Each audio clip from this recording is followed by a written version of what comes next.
tisigenda kuva ku kasajja ako ka Museveni paka nga tumaze okkalivula kola ku lwa Uganda mugende maaso mu ensonga laki naffe tulemerako nange ekyensobola okukola kukubawo obweyamu tisigenda kuva ku kasajja ako ka Museveni paka nga tumaze okkalivula oluvannyuma lwa byonna mujja kudda ewaka nga mweyagalira mu nsi yammwe mwebale nnyo mwebale kumpuliriza Ssaabasajja Kabaka awangale Mukama abankuumi. We voted for Kyagulanyi, we voted for NUP, we protected, but the militarization. I know 3 young people in Obogi who were tied to a stone. They were asked, denounce NUP as a Buganda thing. Denounce NUP. If you do not, we're going to throw you in River Nile. They refused to denounce. They were thrown in River Nile. And may their souls rest in peace. Mu mawulire agakagwawo ge tuyina ampuliriza essaawa zino kaakati nno General Kahinda Otafiire azzeemu bupya okusitula enkundi. Ejjukira gye buvuddeko ono yavaayo misana tteke n'alangirira nga batayinza kwagira General Muhoozi Kainerugaba okukulembera eggwanga Uganda oba okufuuka pulezidenti.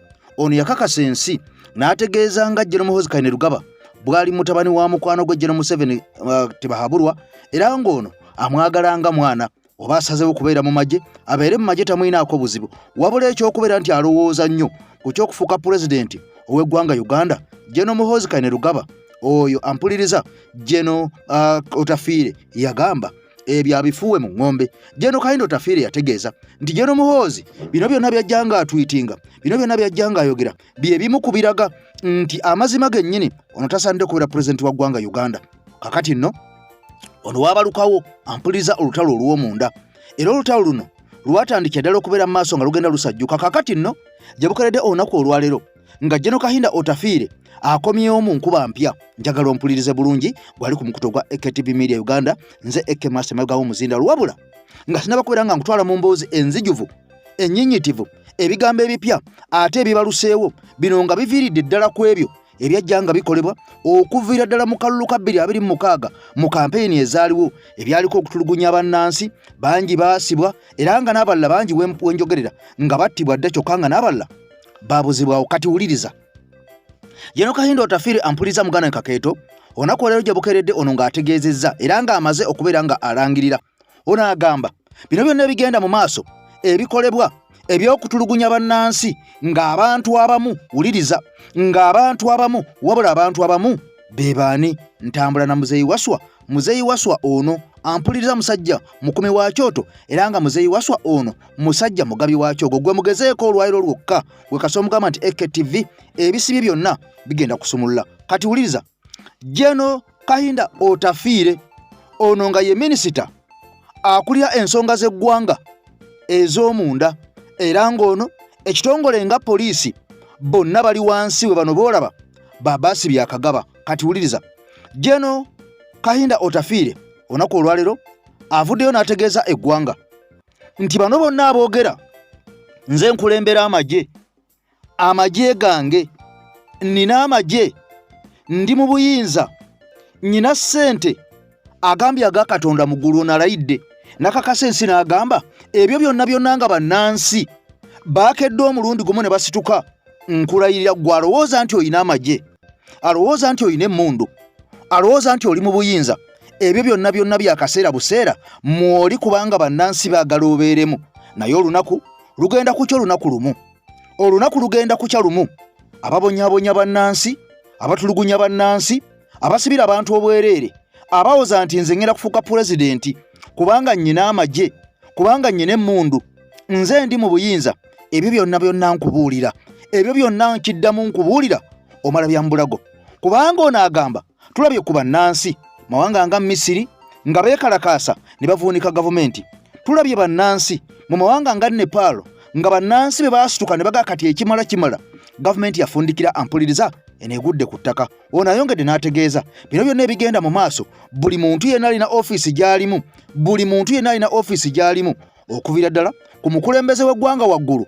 Ono agambye eby'okuwoza nti nnyina amagye eby'okuwoza nti nnyina emmundu ebyo omala byambulago ebyo omala bya biseera byennyini ebyokwoza nti nze nduumira amagye byonna omala biseera kye mulina okukola kiri ekintu kimu mutandike okukwata bannansi ng'abakwata bannansi wabula bannansi bwe balisalawo nabo ne bagamba nti ekimala kimala bye mutukoze bimala ne basituka tewali muntu n'omu agenda kubasitoopinga tewali muntu n'omu agenda kubayimiriza ebigambo bino mbyogera nga nze Jeno Kahinda Otafiire ayimiridde mu maaso gammwe era nga mbagamba ebigambo bino mmwe mwenna abalowooleza mu magye mmwe mwenna abalowooleza mu mmundu mmwe mwenna abalowooleza mu buyinza mmwe mwenna abalowooleza mu ssente mbagambye ebigambo bino abantu abo mulowooza nti amagye gammwe bano abantu ba wansi aba bulijjo baleratives baabwe ne bono basindika okubatta bajja kutuukayo lyagambe kyekinzisa ssenga wange lwaki nzita muto wange lwaki nzita kojja wange lwaki nzita muganda wange n'abo bonna abanaagenda mu maaso n'okukikola ate abalala balina baleratives baabwe be bagenda okubeera nga babalwanyisa babalemese okubeera nga mulemesa bannansi okutuuka ku buwanguzi kati Kahinda Otafiire agamba amagye ge mulowoolezaamu nti gajja kubataasa essaawa bw'enaaba etuuse eri yennyini maama Switzerland nkutumiddeko nnyo ne muganda wange Kakeeto Sister Marina we nkwagala nnyo essaawa bw'enaaba etuuse gano amagye ge musindika gagenda kudda mu bitanda by'abaleratives baabwe beebake bagenda kutuuka mu bantu baabwe batuule bakkalire batunule butunuzi tewali muntu agenda kutta nnyina tewali muntu agenda kutta kitaawe tewali muntu agenda kutta kojjaawe tewali muntu agenda kutta muganda we olw'okuba omusindise ng'oyagala okwenyereza mu buyinza wabula bino ebigambo bisitudde ebigambo bingi nnyo bwe batyo n'omusajja ow'olusaniya Mubaraka Munyagwa bimaze okubeera nga bimuzingiramu kussa omusajja Bigiirwa Generaali naye bimuzingiddemu kati Mwami Kyagulanyi waliwo akakodyo akapya ampuliriza kansoke nkugiwa Jeno Kahinda Otafiire owulire bw'amaze okolokota General Muhoozi Kainerugaba ne Mwami Museveni ono n'abakakasa nti amagye ge mulowooza nti gammwe gano gali ku sayidi ya Kyagulanyi. However mighty you are, whatever arms you have, when the citizens rise against you, you are done. Because you say, oh, I have the army, I have the police. Excuse me, the police you are using, the army you are using, are relatives of those people you are going to do what? You will send them, when they get there, they will turn around. Because if you tell Akana shoot his brother, he will refuse. He will go and look at the crowd, there is his brother, there is his cousin. You think he will shoot? No. Whatever you have, however mighty you are, whatever arms you have, when the citizens rise against you, you are done. Because you say, oh, I have the army, I have the police. Excuse me, the police you are using, the army you are using, are relatives of those people you are going to do what? You will send them, when they get there, they will turn around. Because if you tell Akana shoot his brother, he will refuse. You will go and look at the crowd, there is his brother, there is his cousin. You think he will shoot? No. Whatever you... Yes, nkwanirizaako nnyo mukwano gwange ampuliriza mukutu gwa EKTV Media Uganda nze Eke Master emabega w'omuzindaalo emboozi ampuliriza tuzitunulire nga bwe zitambudde olunaku olwaleero kakati nno olunaku olwajjo waliwo ebigambo ebyayogeddwa Honorable Mulyannyama jjukira nti ono ye mubaka omulonde ow'Amakindye East kakati ng'ono yaddira mu bigere Honorable Derrick Nyeko kati wuliriza waliwo ebigambo ebizenga byogera oluvannyuma lwa Mwami Kyagulanyi okuva lwe twava mu kalulu jjukira nti ono yasalawo n'abinnyika mu nsuwa n'asalawo okubeera nga musajja wattu aliira ku nsiko kakati nno waliwo basajja makigwanyizi abatandise okuva ne batandika okwogera ebigambo ebiyitirivu ennyo ku Mwami Kyagulanyi bano nga balumiriza nti Mwami Kyagulanyi yamala okubeera nga akulita n'omunyago gwe kakati olwo n'aleka bannayuganda bangi nga bali emabega w'emitayimbwa nga bamaze okubeera nga basibwa era bano nga balumiriza nti bano bonna baasibwa lwa Mwami Kyagulanyi wabula tebaasibwa lwa nsi yaabwe wabula saagala weerabira nti bino byonna okubeerawo tuze tutunulira abantu ab'enjawulo abaddewo munda mu ggwanga Uganda nga bali kudda oluvuganya gavumenti naddala Mwami Museveni wabula abantu bano bonna oluvannyuma twamala okukizuula nti baali baateekebwawo buteekebwa nga projects eziwedde emirimu okwefuula abalwanyisa Mwami Museveni naye ng'amazima amatuufu bano babadde tebamulwanyisangako kati gye bukeeredde nga mwami Kyagulanyi amaze okubeera nga amerukawo nga kyemeza ng'afubutuka mu ggeto. Kaakati ono bwe yajja n'abeera wanjawulo nnyo mu bannabyabufuzi be yasangawo, naddala abo abaali kudda oluvuganya mwami Museveni nga bwe nkutegeezezza be yali yeeteerawo ng'alaga nti bamuvuganya, naye ng'amazima matuufu bano bonna baalinga bakolera ye, kubanga bangi tubalabye abaalowooza abaagamba nti bavuganya mwami Museveni nga ne gye twogera olunaku olwaleero bangi mbalaba kati nga bali munda mu kibiina ekya NRM gye bakakkalabiza emirimu gyabwe. Ojja kutunulira sipiika, otunulire deputy speaker, otunulire omubaka ono ow'Emawokota.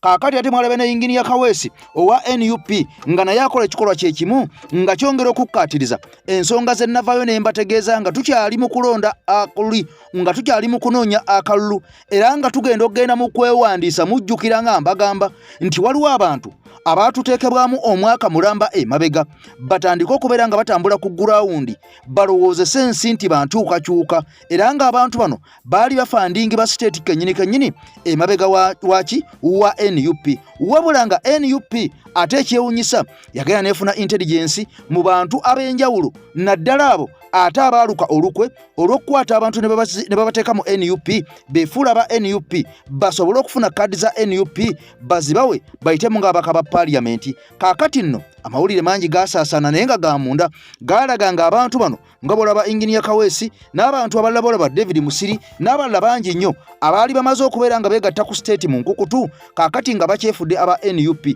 Wabula bano bonna olwammi bwa Nuupu bangi baakyuka era bangi byayogerwa mwabiwulira. Abalala baweebwa ssente ne beesimbawo mu kuvuganya NUP, wabula eky'omukisa omulungi bonna abaakyusibwa tewali n'omu yasobola kubeera nga ayitamu okusula omubaka wa NUP. Kati bino nga bigenda mu maaso, ampuliriza ebibiina ebyatondebwawo nga mulimu n'ekyolusaniya.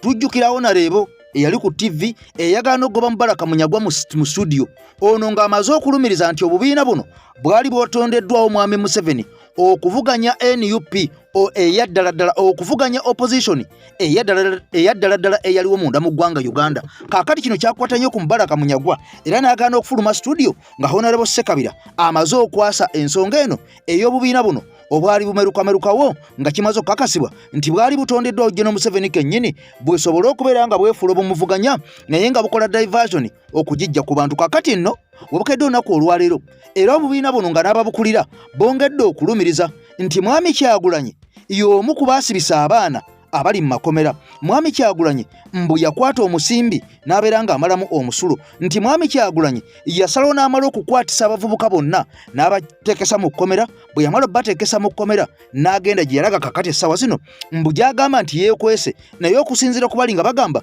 mbu teyeekwese, mbu guno gwonna ali mu muzannyo gwa jangu onkwekule. Kati okusinziira ku bigambo bino nga ne mwami Kyagulanyi abadde waali nga tannaba kubeera nga oba oliawo agenda mu buwanganguse gye yeekwese, abaana bangi baali baasiba okuva 22, naye nga bano bonna tukoze ekisoboka kyonna, twogedde buli kyonna ekyogerwa, abannamateeka bakoze ebisoboka byonna, abasajja babalemeza munda okuva 22 nga mwami Kyagulanyi waali mpaka 26 watuukidde okubeera nga abula yeekweke, nga naye baagala okubeera nga bammeza omuka omusu, n'okubeera nga bamuteeka emabega w'emitayimbwa, n'okubeera nga bamuggulako emisango emiyitirivu ennyo okuli n'egyokulya mu nsi olukwe. Kaakati nno batandise okwekwasa nti ekisibisizza abantu bano mu makomera mwami Kyagulanyi kugenda kwekweka kubasuulawo. Kati musajja ono amanyikiddwa nga Honorable Ali Nganda Mulyannyama abyogeddeko bw'ati, naye ng'ajjukira saagala weerabire abantu bangi abaabuuzibwawo nga bwe nkutegeezezza okuva omwaka ogwa 2020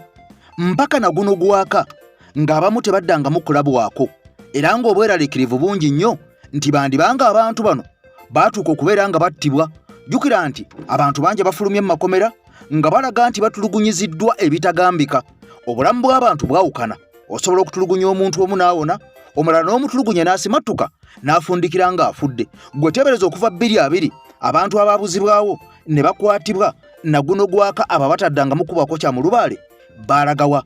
Bangi balabwako nga bali mu makomera bano nga baagaana okuteebwa okuli bamachete n'abalala bano nga baagaana okuyimbulwa, naye nga mwami Kyagulanyi abadde waali nga tannagenda mu buwanganguse nga buli kimu ekisoboka kikolebwa nga abantu bano tebayimbulwa. Kaakati essaawa zino bw'ovaayo n'okakasa ensi nga mwami Kyagulanyi bwe yasalawo okusibisa abantu bano, bwe yamala obbasibisa ne yeekweka, ate nga abaddewo okumala kuva 22 nga n'abamu baabasiba, abalala baababuzaawo, era nga y'omu ku babanoonya nga y'omu ku bababanja okumala emyaka 6 mirambirira nga tebalabwangako kitegeeza ggwe mulabe wa Uganda namba emu nga kitegeeza ne Mwami Kyagulanyi tomwagaliza kuba mulamu oyagala afe oba attibwe oba abuzirwewo nga bali kubanga ggwe mission yo gye baakuwa okwefuula avuganya Mwami Museveni erabika ng'ekutuddemu kubanga abantu baamala dde okutegeera obuzwina abantu bano bwe baali bakukulira edda era n'okulimba abantu bano kwe baze nga balimba bannansi n'okulya ensimbi ey'omumusolo nga bagirya mu linnya ly'okulaga nti batulwanirira naye ng'amazima gennyini tebatulwanirira. Honorable Ali Nganda Mulyannyama ow'Amakindye East avuddeyo n'ayambalira abasajja bano era ebigambo byayogedde ampuliriza njaga tubitunuulire tubikube mu ttooki gwe kennyini agoberera ensonga zino ng'eggwanga bwe litambula munda mu ggwanga Uganda onambuulira maama wange mu ggwanga erya Amerika nkutumiddeko nnyo maama otegedde erinnya sijja dyogera munnange we balinyo bali eddala kubeera ng'otambula n'omukutu gwa EKTV Media Uganda mugoba nsonga Kyagulanyi aveeyo singa Kyagulanyi teyagenda mu kkome amaze emyaka 5 ng'ali magere baabata abaana beesibye ku Kyagulanyi aveeyo oyagala mukola ki golina obutwa bwerasa gwe sooka otunnyonnyole kampeeni zammwe eza Lusaani lwaki Bigirwa teyazimalaako ate Bigirwa yazimalaako mukyazi ekyamato kimanyi byatabuka baamaliriza mukyala Munyagwa ye campaign manager Bigirwa tali ku bigere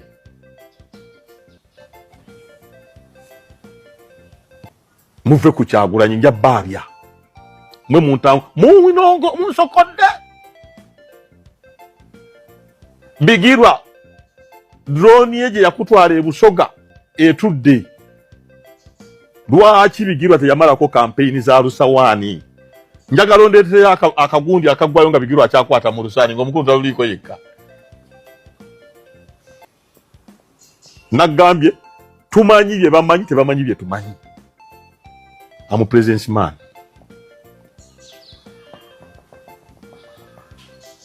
yali mu kalulu nga tayagala nkyukakyuka akabanji Mwami Museveni president kati yagenda mu nsiko nga babbye bwa DP naye atuyambe mwoba mulemedde musimanya batta enkyuka struggle kiwaliwo ekigambawo struggle bakibatiza nti Kyagulanyi alina ebbaluwa y'obubatize gwe kikwato kituyambe gwagitegeera kyagamba nti yewe baamuwamba n'abeera mu ogundi struggle yavaako we yabeera mmeeya w'egundi struggle teyalayira we yabeera MP we baamukuba akalulu muli ku nsibambi tanka zonna ze yagaba mu COVID yazitwala ewaabwe Kabaale naye yakolako ebyansibambi mu COVID Munyagwa yajjuza tanka za COVID Kawempe buli wamu n'atekawo tanka we baamuwangula zonna yazireta emmoroka n'azitwala ewaabwe Kabaale bali banaabangalo Munyagwa njagala mbuliro yabeerera mmeeya oba MP tiyakyazaako abantu amakaage oba okolerawo interview ng'ojjukirayo Munagwa kigobereranga gwa ngamba mujja kuntaakula nze nkuba kaalo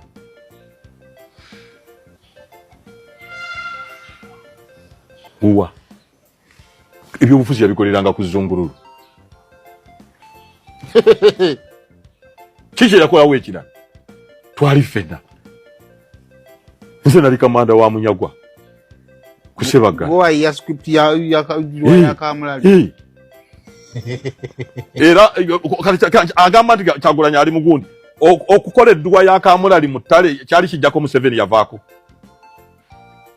nono gundi ayasiramuka ku ssaawa esembayo ku kalulu Lusaani Luwemba mbala baba Sewandagi Mulyannyama who is Sewandagi omuntu abadde mmeeya emyaka 10 ekibuga Makindye Katikkiro gwalengera nagamba Mulyannyama bene n'agamba Mulyannyama gye atule wano twekubya ekifaananyi gwokererako tekivola abantu bagenda bagamba wa mpa ababiki olaba omuntu agaana okunyirira mu kamera ate muwawaabire njagala mutte nsembalengero Nze muzeeyi waswa omukubi w'ekyoto gwe wenna aliko ebizibu nina ekyoto kibayita mpaawo kitakya kino kyekyoto ekikkakanya buli kizibu ky'omanyi nti omuntu aba n'ekizibu tukuma bukumi ekyo mpaawo kitakya nakyo ne kikya gwe abaali talina mukisa guyigga kufuna bw'ogenda okuyigga oba ogenda kuba nti ensolo olina okugita kwega nti kwe kufunamu naawe ayagala kufuna jangu tukozesa ekyoto kya ddungu kikukumire olabe nga buli kyoyagala kyonna osobola okukifuna nina ekyoto kibayita lukumusa kino nno kyekyoto eky'omukisa gwe yaseera nanga buli kintu kyonna osanga kiganye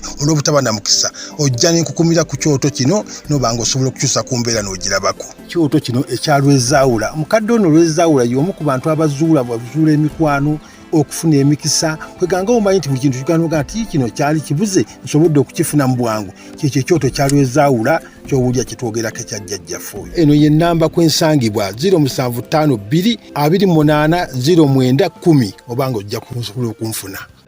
Kakati nno bino ng'obitadde ku mabbali olutalo lugenda mu maaso munda mu ggwanga erya Iran luwongedde okuleeta obuzibu naddala mu mawanga gano amalanga ne Uganda kwogitwalidde. Njagala ompulirize bulungi.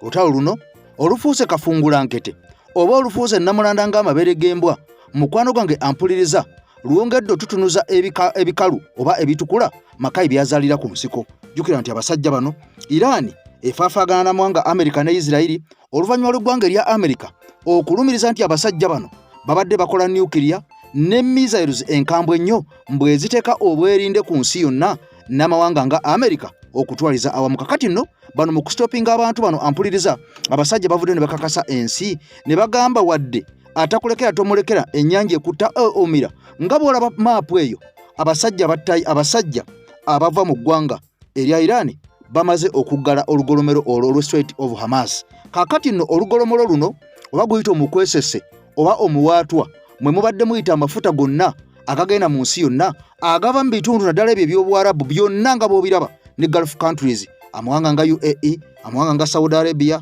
amawanga nga Oman n'agava mafuta gennyini agagenda mu mawanga g'e China gonna gabadde gava awo we gayita. Kakati abasajja olugolomero luno bamaze okubeera nga baluggala era kakasa bino waliwo emmeri emu ebadde egezaako okulowooza nti byakusaaga byakusinika mannyo abasajja bagikubye nga bwenjogerera amawanga gonna kakati nno gatunula kirika lyolyongo ng'enkoko emaamirira ewali embwa oluvannyuma lw'okubeera nga omukozese guno guliko n'endagaano teri muntu n'omu kuguggala wadde amawanga go agagwetolodde naye yo Iran egambye ebyo temujja kubitubuulira mujja bibuulira banyammwe mwatulumba mututuusaako obulabe ne mutta abantu baffe. Kaakati ffe tusazeewo olugolomolo luno tuluggadde anaayitawo yenna oyitawo ku lulwo naye ng'omaze okukakasa nti omaze n'okulaama kubanga ffe ebyuma byaffe tumaze okubiwawula n'okubitunuza eyo ayitawo yenna onaagenda kkubwa oba mu China oba ava UAE oba ava Saudi Arabia mmwe mubudamiza n'abasajja basinzireyo mawanga gammwe ne batukuba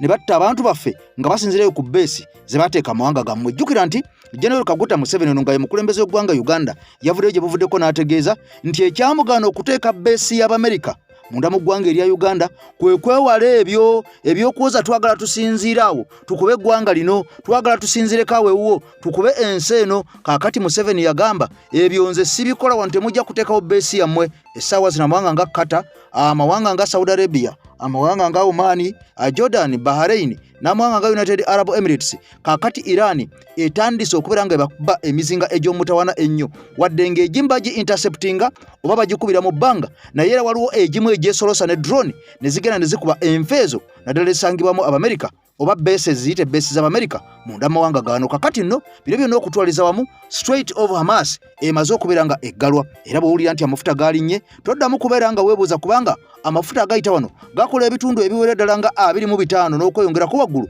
ku buli 10 ku mafuta agatundibwa ku katale ak'ensi yonna. Kakati nno Iran eyongedde akazito mu mbeera bw'etyo emaze okubeera nga erangirira nti omuntu yenna n'asalimbya embaligaze kwobere wankobogo oba oli wa bitege bagenda kukolako kubanga abateeka begalagira kubanga nabo tebasonyiibwa abasajja babalumba enkya n'eggulo ng'ate amawanga gano gennyini agatambuza amafuta gano ge gasinga okubeera nga gawagira ge gawoza ogiwadde omuliro ge gawoza sinzira wano okube omukutte ennyo kuba. Kakati nno ne Iran egambye atakulekera tomulekera ennyanja ekutta omira wabula bino byongedde ate okutabula amawanga aga Bulaaya mu mbeera ki.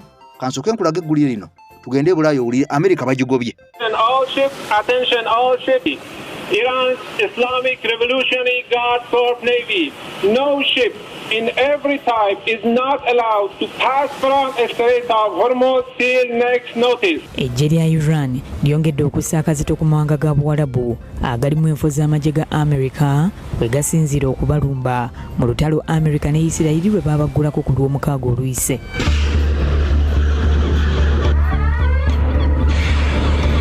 Mu kazito ke bataddewo, Iran egaddewo muwaatwa ku ssemayanja oguyitibwa Strait of Hormuz ogugatta Iran, Oman n'amawanga ga Buwarabu amalala awayita amafuta ebitundu 2 ku 10 ageeyambisibwa mu nsi yonna.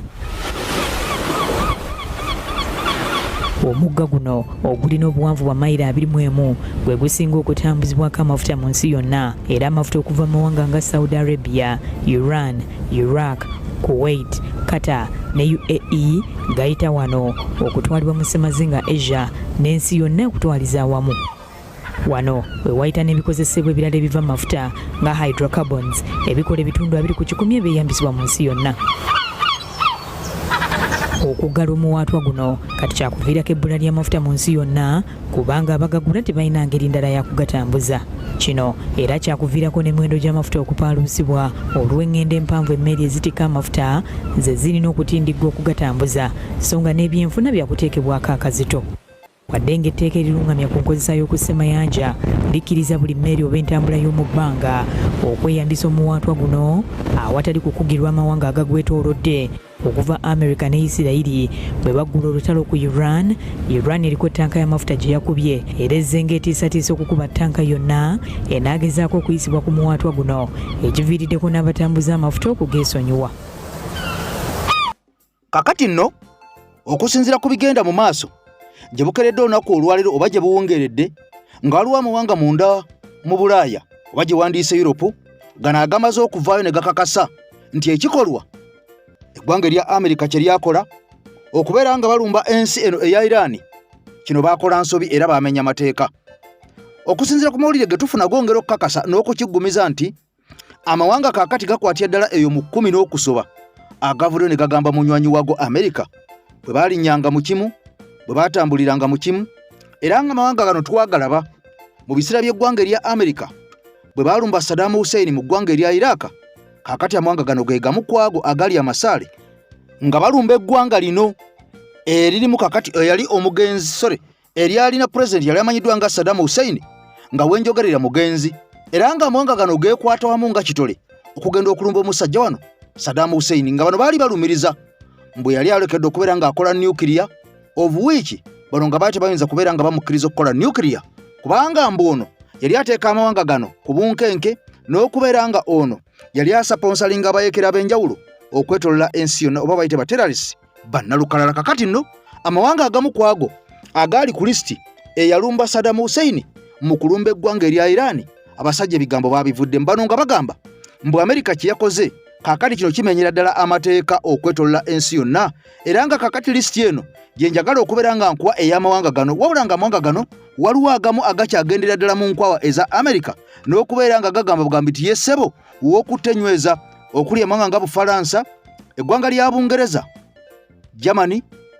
Ampuliriza bano bonna bagamba nti Amerika kye yakoze okulumba eggwanga erya Iran kyabadde kituufu era bano bonna bamuwagira. Kakati nno wadde nga bano benkumanyedde okuli Bungereza, Bufalansa, eggwanga erya Germany okubeera ng'ono bamuwagira, amawanga amalala ga Bulaaya bagamba nedda ekyakoleddwa kyabadde tekisaanira ddala yadde n'akamu n'akatono. Gye buvuddeko atwalabye omukulembeze w'eggwanga erya Amerika ono ng'amanyiddwa nga Donald Trump ng'avaayo n'akukkulumira eggwanga erya Spain. Jjukira nti mu ggwanga erya Spain waliyo base ey'Abamerika. Kaakati nno Spain yagambye Amerika wano temugenda kusinzirawo ku ttaka lyaffe okubeera nga mulumba eggwanga erya Iran okulikuba. Bwe mba mwagala okuba Iran mugende musinzireko awalla naye so si wano mu ggwanga erya Spain. Kakati nno kino akyatuuse munda mu ggwanga erya Amerika era bw'atyo pulezidenti w'eggwanga erya Amerika Donald Trump bw'atyo yatuzza cabinet meeting era ekyabadde ku mwanjo ekimu ku byo y'ensonga eno ey'eggwanga erya Spain okubeera nga yalemesezza Amerika okubeera nga esinziiraawo ogenda okuba eggwanga erya Iran. Wabula nga amawanga mangi Amerika kwesinzidde okuba eggwanga erya Iran naye nga amawanga agasingira ddala gali eno wansi mu kyombo kya Buwarabu okuli amawanga nga Qatar, amawanga nga Saudi Arabia, amawanga nga United Arab Emirates n'amawanga amalala agaliraanyewo okuli ne Bahrain, era nga gano kyova olaba nti gaayanukuddwa eggwanga erya Iran mu kubeera nga bano babawereza emizinga gimutasubwa omwabadde ebikompola nga n'essaawa zino drone zikyagenda okwetolola amawanga gano wadde ng'ezimu zikubwa ate endala ziyitawo ne zirumya bannansi. Kakati nno gye bukeereddwa oba gye buwungeredde nga lisiti y'amawanga agavuddeyo okuvumirira Amerika kyakoze nga gano mawanga ga Bulaaya lisiti yeeno. Njagala kutegeeza nti webukeredde olunaku olwaleero mukwano gwange agoberera programu olunyeta ku 9.9 FM okusinziira ku mbeera eriwo eggwanga lya Amerika lirabika abanywanyi batandise okulyesulu babba. Nabadde ntunuulira ensonga eno netandika okufunamu ekirowoozo ekigamba nti dominance y'eggwanga lya Amerika mu nsi yonna erabika etandise okukendeera, because tetulabangako olutalo Amerika lweyingira amawanga mangi nga mikwano gyayo ne gatandika okulaga nti tegagiwagira. Katuwuliriza, waliwo amawanga mu nsi yonna nga bo banfanfe b'eggwanga lya Amerika, naye nga webukeeredde olunaku olwaleero bamaze okulangirira nti ekikola ky'eggwanga lya Amerika kye lyakola okulumba eggwanga lya Iran tebakkaanya nakyo. Twagala tugeraageranye amawanga agawagira eggwanga lya Amerika n'amawanga olwaleero webukeeredde agagamba nti nedda Amerika tetukuwagira. Republic. Khamenei was not just a religious figurehead. Uliriza bulungi bugenza okukya amacha g'olunaku olwaleero mukwano gwange mpuliriza amawanga okuli eggwanga erya Portugal ku ssemazinga wa Bulaaya, eggwanga erya Bungereza, eggwanga lya Bufaransa nga kwotadde eggwanga lya Bugirimani. Wetwogerera bino gegemu ku bawanga betuyinza okuyita nga ba allies b'eggwanga lya Amerika nga bali mu kumugamba nti kuba tugende muzeeyo kuba tugende gira n'omega ne tutambula. Bugenza okukya olunaku olwaleero amawanga agakulukiriza 20 ge tutwala nga ba allies b'eggwanga lya Amerika, amawanga agali mu 20 betutwala nga banfanfe b'eggwanga lya Amerika, amawanga agali mu 20 betutwala nga mikwano gy'eggwanga lya Amerika bali mu kugamba nti nedda Amerika ekikola kyewakola ekyokuluma eggwanga lya Iran kutyoboola kwennyini amateeka agafuga ensi eno. Wajoga, wanyooma, wasaalimba, waraga obukyayi obw'amaanyi ku basajja ba Persian. Amawanga okuli eggwanga lya Spain, okuli eggwanga lya Greece, okuli eggwanga lya Bufaransa, okuli eggwanga lya Canada, okuli eggwanga lya Finland, eggwanga lya Argentina, eggwanga lya Australia, eggwanga lya Misiri, eggwanga lya Pakistan, eggwanga lya Japan, eggwanga lya Italy, eggwanga lya Montenegro, eggwanga lya Bulgaria, eggwanga lya Denmark, eggwanga lya Norway, eggwanga lya Slovenia, eggwanga lya Hungary, eggwanga lya Sweden, eggwanga lya Belgium n'eggwanga lya Singapore. Webukeeredde olwaleero amawanga ago gonna gakoze statement eraga nti tegakkaanya n'ekikolwa eky'eggwanga lya Amerika okuluma eggwanga lya Iran.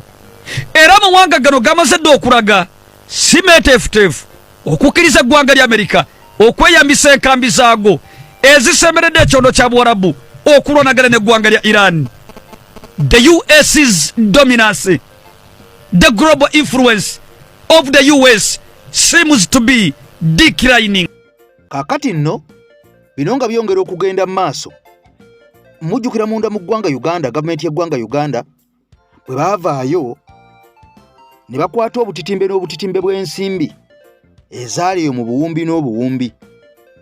Waali bukunukiza obuwumbi 30 n'okusoba obwaweebwa abayimbi munda mu ggwanga erya Uganda. Wabula nga kino wadde kyaliwo era kyakolebwa, abayimbi bennyini abamu ku bo baakivumirira wadde nga abamu baakisanyukira.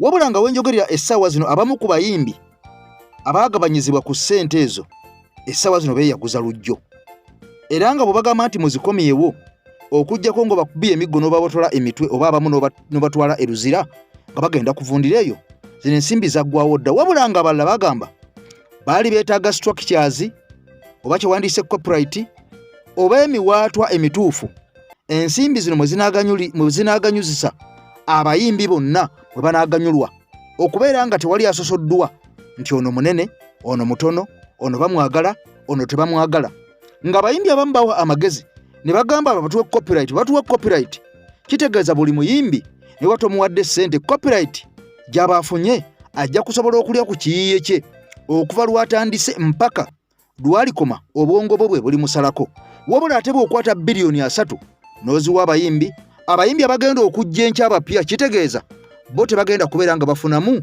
olwo obeera nga awadde bano abaliwo essaawa zino nti mukwate mulye abalijja be balimanya kati okusinziira ku bigenda mu maaso ensimbi endala nga zamaze dde okubeera nga zigabibwa eri ba YouTubers ab'enjawulo nga bakulembeddwamu Kasuku n'abantu abalala nga bwe mwalabe ba Shalom.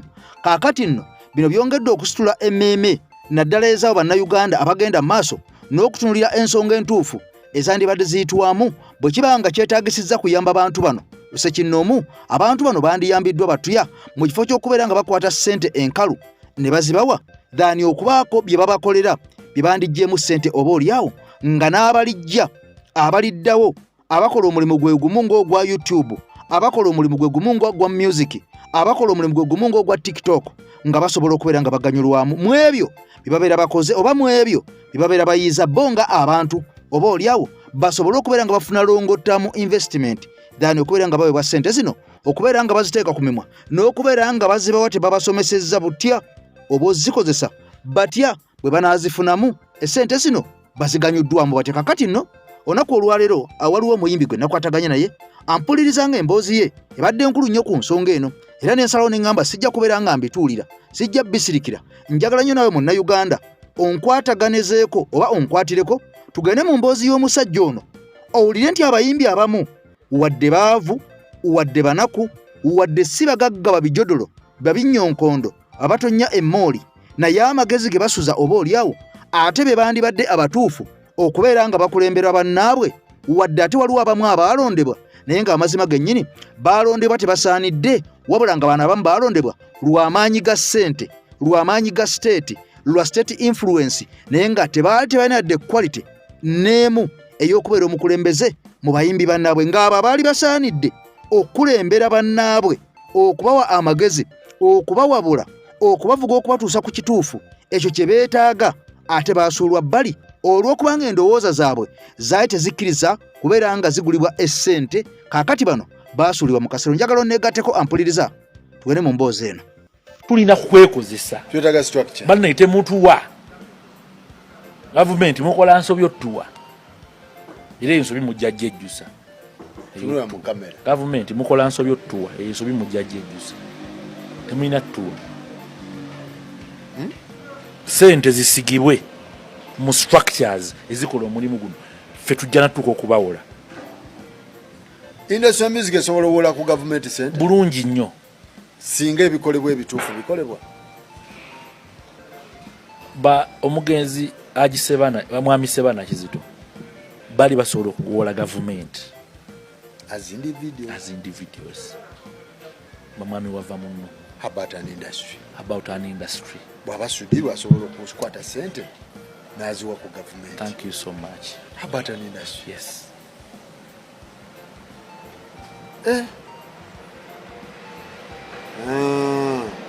So government kino kyekola kyeyagala oba ekikola mu bukyamu olw'okuba yo nayo terina data ate ng'eyagala obbayamba oba ekikola ekimu buli bwokola babuloka ku ggwanga lyo go baweekeereya kiri nnyo ogenda okukola babuloka e Gabon weyo si wammwe ne monoleka nga ekonomi ogikubi esajja gwe buli bwokola babuloka ku ggwanga lyo gwe weefiiriza kuba ozadde abaana bagenda kusanga ekonomi eyo gye wakolako obwa buloka. Okay. Bloka akulaakulana naye afiiriza omulimu ogwo atulaagi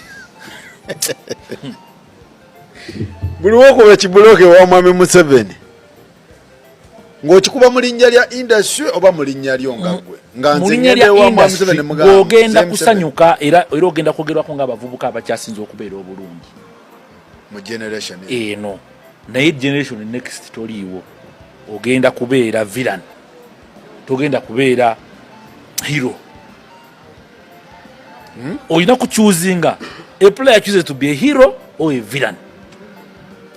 ku bibiri olina okulondako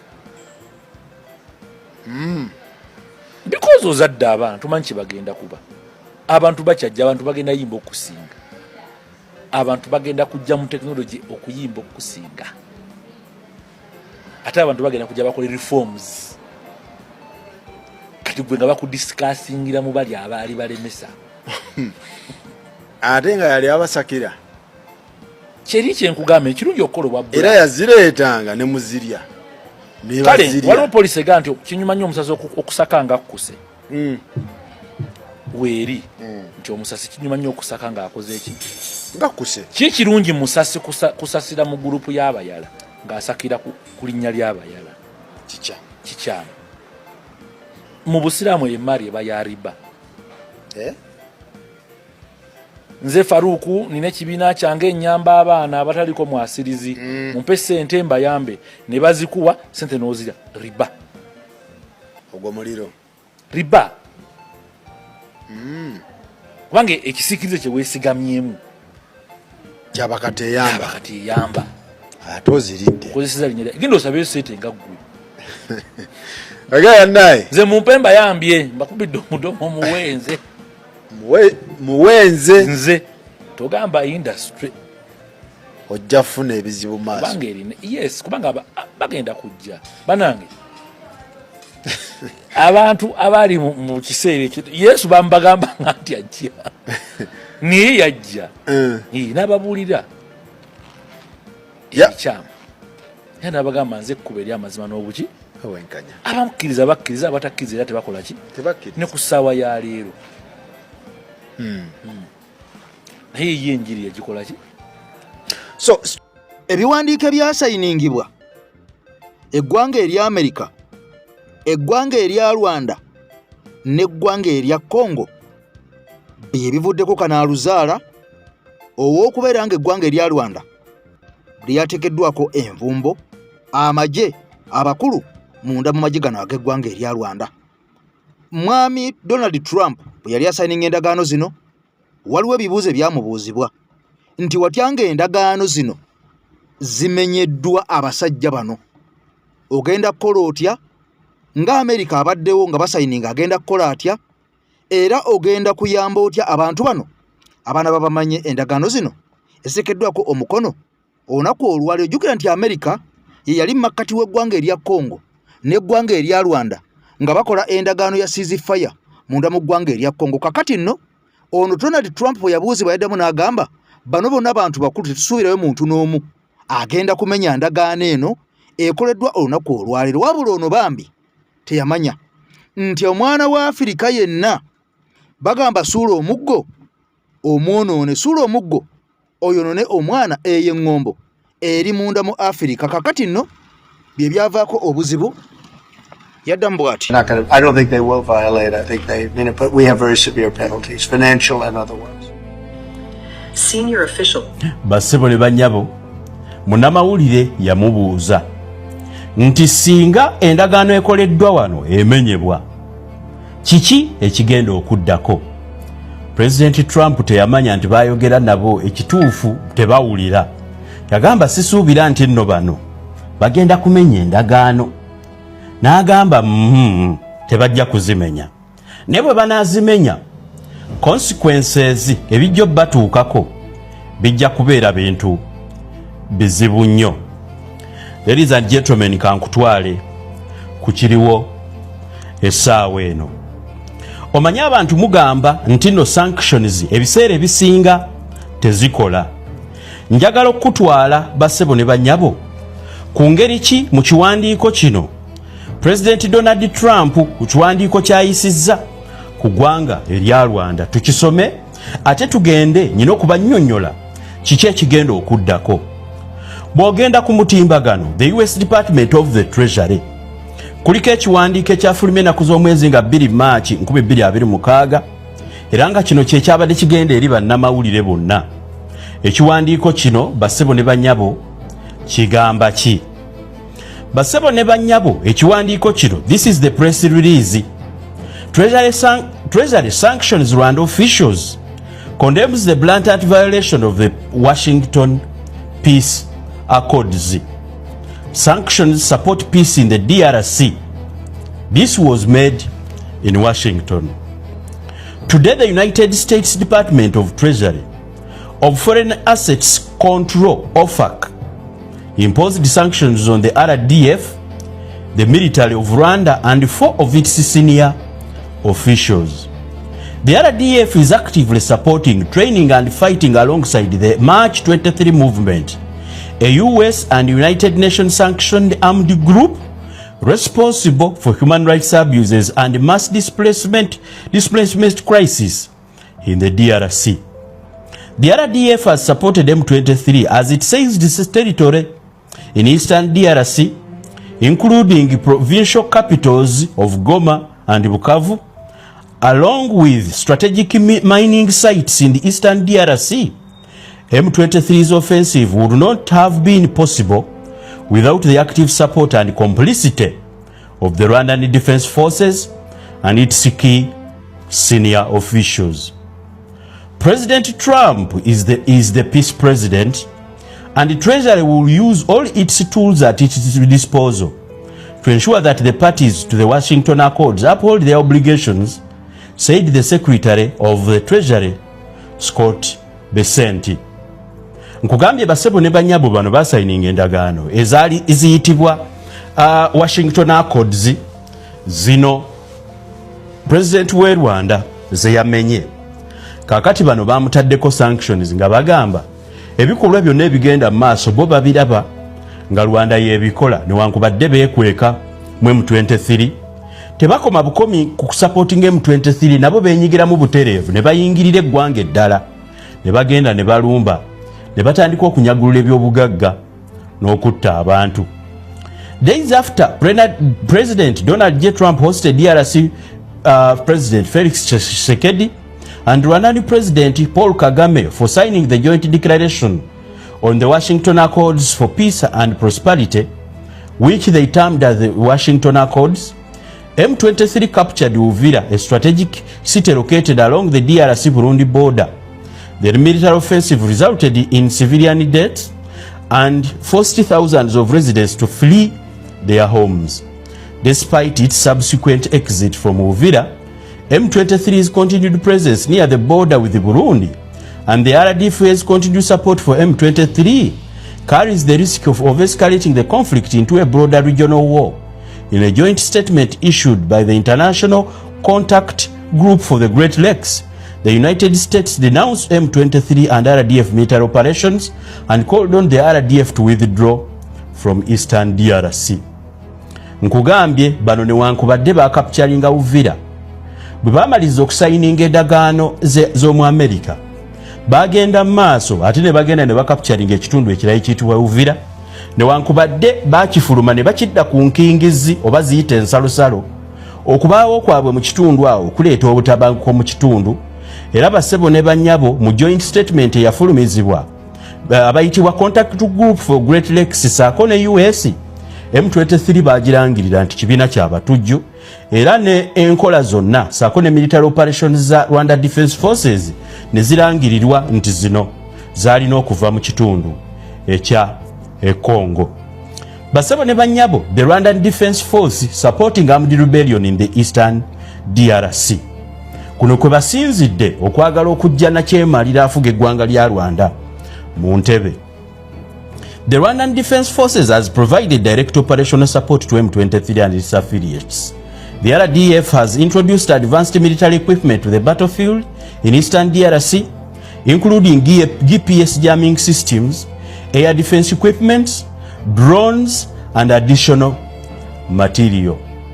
Ntejje lya Rwanda liguze ebyokulwanyisa ebyomulembe ne biriwa abayekera ba M23 omuli obuuma obujaminga buli kimu ekibeera mu kitundu eky'ebyamasanyalaze obujjako GPS oba obuuma buyite bu Global Positioning Systems obwo obujjako enkola eyo okulemesa amagye ga Congo okumonitaringa kye kigenda mu maaso.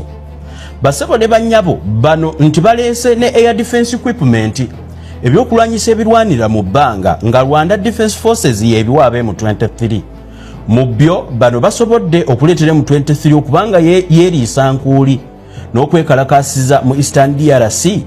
Era basebo ne banyabo bano bagattako neze drone ez'ekinnamagye oba drone eziberako ebyokulwanyisa ze batwala ne bakanyuga mu kitundu kya Congo ne zitta abantu. Kakati bano tebakoma okwo be bakola training eri abalwanyi aba M23 era basebo ne banyabo batandikawo ne RDF military centers ezisupporting okulikulutinga sente ezisupporting okulikulutinga saako n'okuyingiza abalifijjo b'abanoonyi b'obubudamu mu magye ga M23. With support from the RDF, M23 has engaged in extrajudicial killings, arbitrary arrests and torture. In January 2025, the RDF carried out attacks against Congolese armed forces, the South African Development Community Mission in the DRC, and the defensive positions of the United Nations Organization Stabilization Mission in the DRC. In exchange for its support for M23, Rwanda has gained access to mineral-rich areas of Eastern DRC that contribute financing of the M23's armed rebellion.